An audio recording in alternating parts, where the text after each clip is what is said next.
All right, so today we're going to talk about how not to do a shopping cart. Now, the shopping cart on your store is the second most important page, as it's the page closest to the money besides the checkout, right? The checkout is the absolute most important page on your store because it actually collects the money. One step removed from that is the shopping cart. And if your shopping cart sucks, you don't get the proceed to checkouts, you don't get the initiate checkouts, and you have a massive level of abandonment. All right, so let's jump over and look at a shopping cart that's all jacked up and something you want to make sure your cart looks nothing like. All right, let's hop over. All right, so here we are in the shopping cart of King Ice. Okay, we talked about this store a few videos back.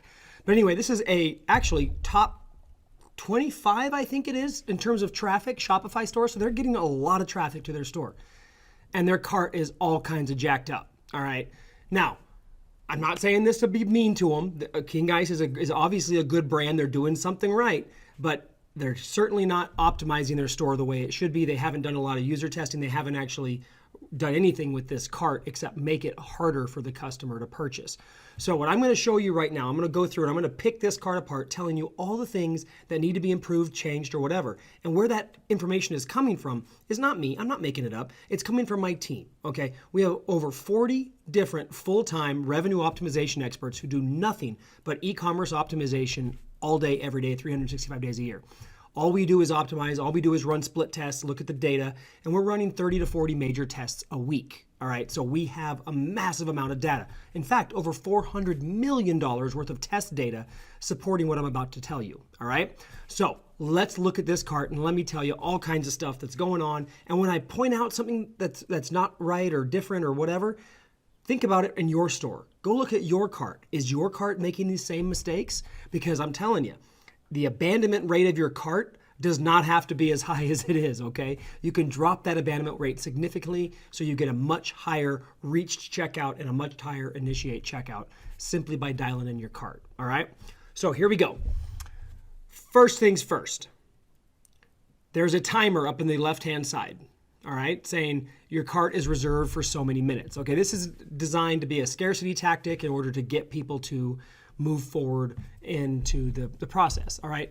Now, if you do have high inventory fluctuation or inventory sells out really quick and you're selling a lot of volume on a particular item, you can do this. But you should tell the user why. Don't just say your cart's reserved for this many minutes and without telling them why, explain to them. And really, that's about the only reason. Now, we used to use this scarcity a lot. We tested all kinds of different types of scarcity in the cart and things like that. The only time we use it now is if there is a inventory issue with that product or with specific products, okay? If the product sells so quick and we're making thousands of sales a day and having it sit in a cart may cause the cart to show or may cause the product to show sold out when there's actually products in the cart, then we will put a timer on it, okay? That helps offset that. Otherwise, we don't use it, okay? The next thing, social icons, Twitter, Facebook, Instagram, YouTube, and whatever this sucker is, Snapchat, right? Let's think about this. You just paid, more than likely through advertising on a Facebook or a social platform, to drive this person to your site to buy something, all right? And then you want to give them a way to easily go back to the social media site and abandon the purchase? No. You definitely do not want to give them an opportunity to go to social signal or go to social sites off the cart, not without actually manually typing it in. Don't make it easy for them to abandon, okay? Plus, there's another concept here called cognitive load, okay? And that is the amount of stuff the brain has to process in order for it to get through the page and actually take the action you want them to take, all right? If you look at this, there's a lot of stuff going on in this page, okay? So not only should the social signals be gone, but also all that top-level navigation should not show up, okay? In the cart, you should have no other links out of the cart except for the proceed to checkout button or the continue shopping button. Those should be the only links in this thing besides clicking the logo, which takes them back to the home page, okay? Everything else should be done. So they should suppress in your cart all the navigation links or additional shopping links or any of that stuff, okay? No search bars, nothing like that. The goal of the cart has one thing, is one thing. That's to get them to click the proceed to checkout button. It's not to get them to do anything else, just that one thing. And right now, there's so much stuff going on here. In fact, they can't even see the proceed to checkout button because it's below the fold of the page. And I'm on a 26-inch monitor, so there's a lot of crap going on in this cart, okay? So the next thing, it says bag, all right? What the heck is a bag? If you look at the other video I did for King Ice, it's very confusing. They say bag here, but up in the top left, it says cart. Right here in the breadcrumb navigation, it says your shopping cart, but now I have a bag, okay? This should say shopping cart or cart at the very least, okay? Not bag, okay? Also, there should be actually 2 add to cart buttons, one above the cart and one below the cart, all right? There's only one in this page, so they're missing that as well. Going down, let's look at their quantity. Let's see if that updates. Okay, so this is good. The cart does update automatically with quantity, so that's very important. And the subtotal offer updates. Come over here to the bottom, special instructions for seller. Okay, this is a stock Shopify thing, all right? Now, does this get used? Yes, all right? From our test results and test data, it's an outlier. It's literally like a tiny, tiny, tiny percentage or fraction of a percentage of people that actually use the special instructions for seller, okay? And a lot of times it's something like ship to this name or whatever else, which should be done in the shipping notification or shipping information field anyway. It's not needed. If you're doing some kind of print on demand or customizable product, typically you're handling that customizable input on the product page. So this field should be suppressed. It should be turned off and not activated. There's no reason for it to be there, okay? So get rid of that. Okay, moving over to the other side. We got the subtotal, which is good. It should say subtotal, not total. And then they're using Sezzle, so it shows that you can get it for payments. That's all right. Okay, then it says shipping and taxes calculated at checkout. That is known already. There's no reason to bring that to their attention, okay? So that should also be suppressed. The next thing is, why are you giving me a discount code field in my cart? Okay, when the checkout has one built in. And that's when you apply the discount code, before your credit card information and before you check out, not in the cart, okay? So again, one more thing that's confusing. And then it says you have a discount code field here where you can enter your discount code and click the button to apply it. And then right underneath it is another button that says update bag. Well, what do I need to update the bag for? Okay, typically update bag means update cart, okay? And then an old-fashioned cart with low tech, when you change the quantity or try to remove an item or did anything in the cart, you would have to click update the cart to get it to populate. All right, except we already saw that if I click quantity, this cart updates.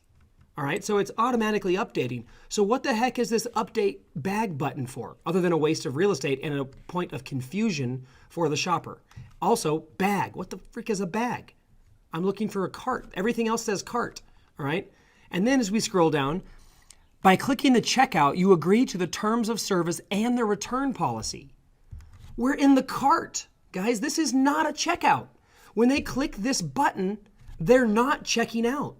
What's happening is they are proceeding to checkout.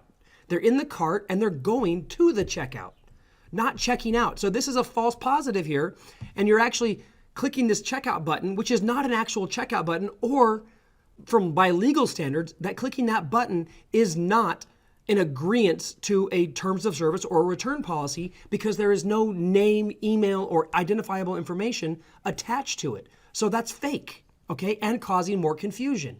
Why are they doing this, okay? Why? Because they don't know what they're doing when it comes to this, okay? This should say proceed to checkout and have an arrow pointing to the right, okay? Because our brains are trained to do that, all right? And that should be a vibrant color like blue.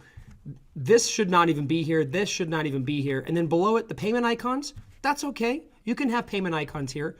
But another button that says more options? What kind of options? I don't even know. Let's click. What happens? Oh my gosh. Now it's popping up payment options below the checkout button, which is below the update bag button, which is below the coupon code button, which is below all this other stuff. Talk about a confusing checkout, or excuse me, shopping cart. Very confusing. This is not optimized, guys. Now, this is probably one of the worst examples I've seen in a very, very long time. So chances are your cart probably doesn't look this bad, but chances are you're probably missing a lot of the things that I talked about here or doing some of these things that you shouldn't be doing, right? Okay, Let's talk about this more options thing. Now we just look at this. The cognitive load here to figure out what is going on is massive. And the hierarchy of focus is all messed up, which means hierarchy of focus is what should the customer focus on at any one point. Okay, there's one main focal area, one main hierarchy of focus on every page. That would be the button. Which button? There's 1, 2, 3, 4, 5, 6 buttons. Not counting the apply button, that makes 7. 7 buttons to choose from. Which one's the right one? Also, they're using third-party payment options here like PayPal and Amazon Pay. Obviously, Sezzle's there, but Sezzle should be added at the end anyway. Same thing with PayPal and Amazon Pay. You should not have any payment information or payment options in the cart.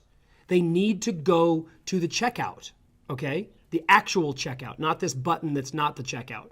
They need to proceed to the checkout, and they need to fill in the customer information page. All payment icon or payment options should be suppressed. They shouldn't show up on the cart or the checkout page either, the customer information page or the checkout.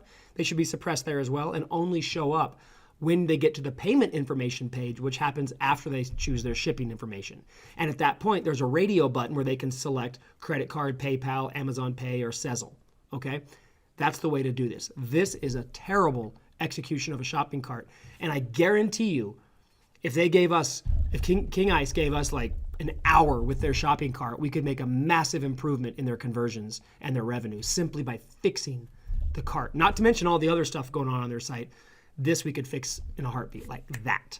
So guys, take a look at this. Everything I've seen, watch this video again, look at your cart and make sure you're not making these same mistakes. And if you want to know how to optimize the rest of your store, watch these 2 videos right here, okay? And then also click the links below to subscribe, and then also click the notification icon, which is that little bell, to make sure that you get notified when we release a new video.